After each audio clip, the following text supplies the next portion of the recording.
You have probably heard people speaking about raise your frequencies and everything is vibration and so on.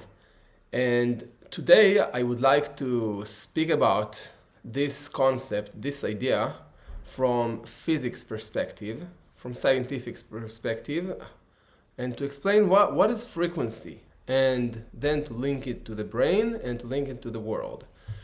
So let's start by explaining the brain activity.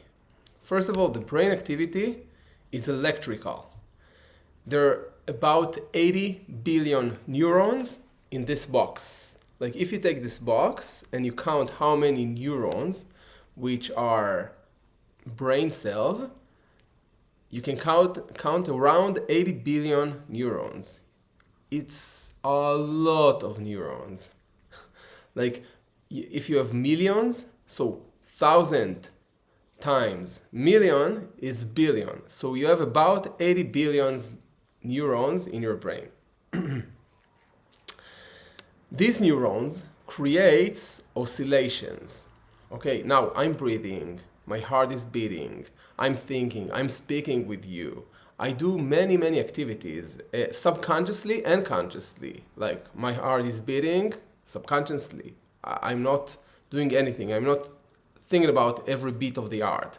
I'm not thinking about every molecule, oxygen molecule that goes to each and every cell in my body. The brain does it automatically. This is the subconscious mind does it, but the brain operates it, and it's like the command center that sends these instructions to the body and does all these processes. And this requires some energy. So the brain takes energy from the body. And as a result of that, if I put electrodes over my head, okay, it's called EEG, electroencephalograph, something that measures the electrical activity in my brain. Turns out that when the brain sends operation and instructions for the body to do something, the oscillations of the neurons change. Now, what I mean by the oscillation, I just want to start by explaining what frequency is. Okay, so if you go to the playground and you see a mother swinging her child, so the child go back and forth, back and forth, back and forth. Every cycle is one cycle. Back, forth, back, forth. So now we have 1, 2, and over time, it takes some time. Each cycle takes some time. So you count how many cycles per unit of time we have, and this is frequency. Let's say that he did 1 cycle per 1 second, so we have 1 hertz. If he did 2 in 1 second, we have 2 hertz. So this is the meaning of frequency. This is a frequency. Turns out that the brain also, the neurons in the brain also oscillates in a frequency, in different frequency, depending on our stage or our state. So it turns out they divide the frequencies of the brain to delta waves, theta waves, alpha waves, beta waves, and gamma waves. So the delta waves, I'm not going to go into the details, but basically the delta waves are the lowest waves. It's between 0.5 hertz to around 4 hertz. And when you are in a deep sleep over the night, if someone comes and put an electrode on your brain, he will measure between 0.5 and 4 hertz. Like between 0.5 and 4 times a second, the oscillations of your neurons will do these amount of cycles between 0.5 and 4 hertz. And if we are speaking about gamma waves, which are the highest wave, so we're speaking about between 30 and 100 hertz, like 30 cycles per second, between 30 to 100 cycles per second. This is the oscillations of the brain when we are in a creativity state or in a very awareness state, when we're thinking about and very focused on something. So this is the highest frequencies that we have in our brain. So this is our brain, okay? Our brain emits electrical signals, also magnetic signals, but I'm not going to speak about the electrical signals, because the electrical signals generates magnetic signals. But I'm not going to go into that. What I want to speak about is not only our brains, but also our five senses know how to detect frequencies. This is what the world is made of. Frequencies. Okay? So for example, what is vision? Vision, our eyes. We have a lens, and then we have the cornea, we have the retina in the back that detects electromagnetic waves, because light is a wave and it has a wavelength. So for example, just to explain what a wavelength is, if we are looking on a wave, so a wave has one cycle, and if I measure it from peak to peak, this is the wavelength.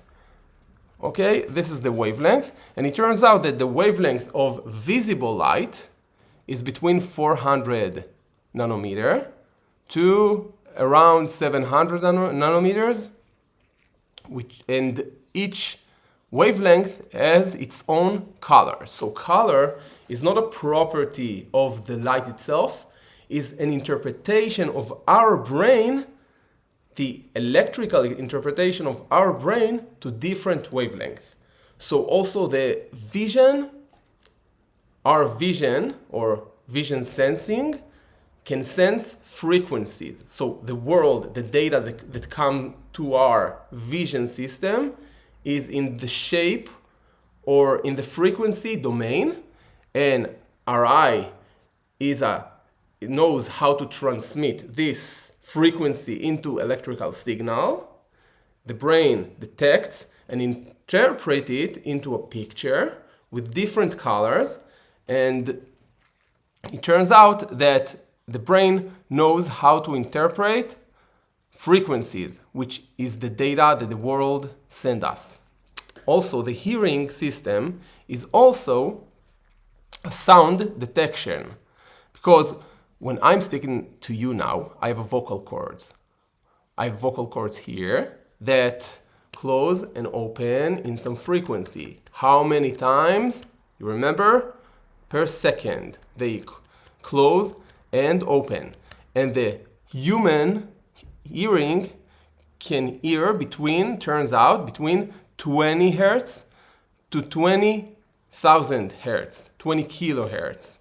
And it means that my eardrum can vibrate maximum in 20,000 hertz and minimum in 20 hertz. And when I raise my pitch, I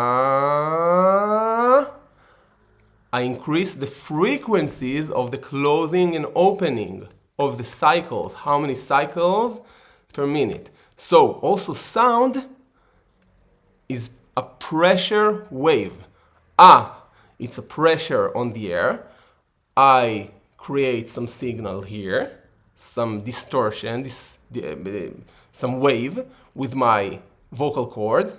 This wave goes to the space, strikes my or yours eardrum, vibrates it in some frequency, and this detector or sensor knows how to convert sound or pressure wave into electrical wave. It sends it to the brain, to the hearing area in the brain that know how to interpret this signal into sound, and then this is the interpretation of our brain to sound waves.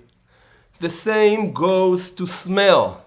Smell is a conversion of molecular vibration, molecules into vibrations.